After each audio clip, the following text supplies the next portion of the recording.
Hello guys, আসসালামু আলাইকুম। সবাই কেমন আছেন জানাবেন, আর সবাই ঈদটা কেমন গেল না গেল ওইটাও জানাবেন। তো হয়তো আমার ভিডিওর টাইটেল দেখে বলছেন যে আমি আজকে কী নিয়ে ভিডিও করতেছি। হ্যাঁ, আমি ফেনীজেলাকে নিয়ে আজকে কিছু ভিডিও করব যে এটা রাত্রে দেখতে কেমন দেখা যায়। আসলে সত্যি বলতে এটা আমার লাইফে ফার্স্ট ভিডিও, যার কারণে হয়তো আমার ভিডিওর কোয়ালিটিটা এতটা সুন্দর না। যদি আপনাদের ভালোবাসা ও সাপোর্ট পাই তাহলে সামনের দিকে আরও সুন্দর সুন্দর ভিডিও নিয়ে আসার জন্য অনেক অনেক চেষ্টা করব। তো সবাই আমাকে একটু সাপোর্ট করবেন দয়া করে। তো এবার আমরা কাজের কথা আসি, আদারের কথা না বলে। তো প্রথমত আমরা ফেনে মহফিল আসলাম, মহফিল থেকে একটা রিক্সা নিলাম। রিক্সা দিয়ে আমরা টাং রোডের উদ্দেশ্যে রওনা দিলাম। টাং রোডের উদ্দেশ্যে রওনা দিতে আমাদের ফার্স্টে চোখের সামনে পড়লো ফেনী প্লাজা। ফেনী প্লাজাটা আসলে ভাই সত্যি বলতে অনেক সুন্দর, এটার লুকটা অনেক সুন্দর একটা লুক। হয়তো ঈদ উপলক্ষে এখন দোকানটা বন্ধ থাকার কারণে এতটা সুন্দর লাগতেছে না, কিন্তু দোকান বন্ধ থাকার পরেও কি একটা সুন্দর লাগতেছে ভাই দেখেন। আর দোকানটা খোলা থাকলে কেমন লাগতো। তো ফেলা যাওয়ার পরে আমার স্বাস্থ্য একটা ছিল, ও আমার সাথে অনেকটা দুষ্টাইমি করতেছে, যার কারণে আমার ক্যামেরাটা হালকা একটু লাড়াছাড়া হয়েছে। তো এটা নিয়ে কেউ কিছু মনে করবেন না। তো আমরা দেখতে দেখতে প্রায় চলে আসলাম টাং রোড আসে, আমরা গাড়ি থেকে নামলাম, গাড়ি থেকে নামে গাড়ি ভাড়া দিলাম। গাড়ি ভাড়া দিয়ে আমরা সামনের দিকে রওনা দিলাম। সামনের দিকে রওনা দিতে আমার স্বাস্থ্য ভাই দুইটা দল ফাঁকির দিকে চোখ যায়। তো ওগুলোর দিকে সামনের দিকে এগিয়ে গেছে, এগিয়ে গিয়ে ওইগুলোর সাথে দুষ্টাইমি করতে গিয়েছিলো। মনে ছিল ওইগুলো রিয়েল ফাঁকি, হয়তো সামনে গিয়ে দেখতেছি এগুলো রিয়েল না, এগুলো ফেক।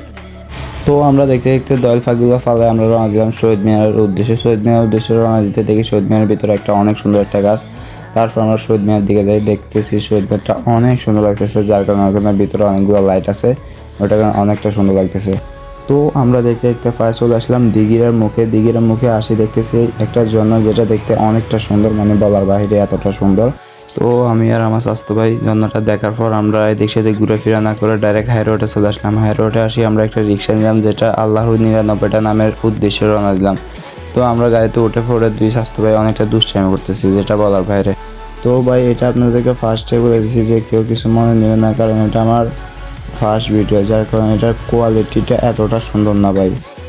তো সবাই আমাকে একটু সাপোর্ট করবেন, এমনকি আপনাদের ভালোবাসা দিয়ে আমাকে আপনাদের পাশে রাখবেন। আপনাদের ভালোবাসা পেয়ে হয়তো আমি সামনে থেকে আরও ভালো কোয়ালিটির ভিডিও আনার জন্য অনেকটা চেষ্টা করব।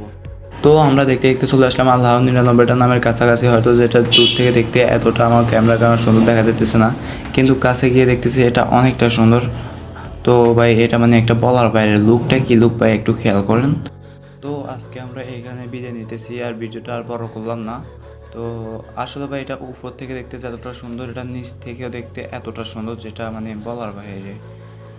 মানে নিচ লুকটা কি লুক দেখছেন ভাই, গাছগুলোর কারণে অনেকটা সুন্দর লাগে। তো মানে ফেনীর জায়গাটা কি, এটা একটা মানে অস্থির একটা জায়গা ভাই। তো আমরা এখানে অনেক কতক্ষণ ঘোরাঘুরির পর আমরা জানতে পারলাম যে ফেনী জেলাটা যদিও ছোট হয়, কিন্তু এটা অনেকটা একটা সুন্দর একটা জায়গা, যেটা বলার বাহিরে। মানে এতটা সুন্দর যে রাত্রের জন্য তো এটা অস্থির ভাই।